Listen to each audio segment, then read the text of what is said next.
ਐਵੇਂ ਫਟਾਨਾ ਮੰਨ ਲਾ ਆਇਆ ਵੇ ਤੇ ਉੱਥੇ ਬਹਿੰਦੇ ਨਹੀਂ ਸਨ ਤੇ ਇਹ ਹੁਣ ਅੱਜ ਡਰ ਦੇ ਨਾਲ ਬੈਠੇ। ਪਿੱਛੇ ਕਲਰ ਕਰਨਾ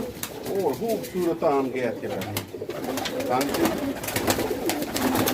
ਉਹ ਮੈਨੂੰ ਕੱਢ ਕੱਢ ਹੋਰ ਅੱਡੀਆਂ ਫੜੀਆਂ ਲੈ ਕੇ ਅਭੀ ਇਹ ਜਾਨੇ ਬੰਦ ਲੱਗ ਗਈ ਇਹਨਾਂ ਦੇ ਵਿੱਚ ਹੀ ਆ ਕਿ ਜਾਣਾ ਹੈ ਪੀੜ ਹੁੰਦੀ ਹੈ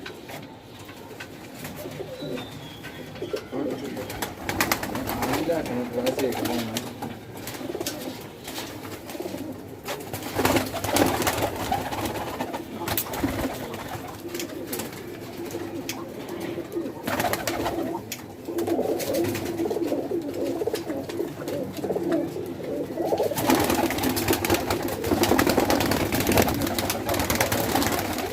वीडियो अच्छी लगे वीडियो को लाइक कर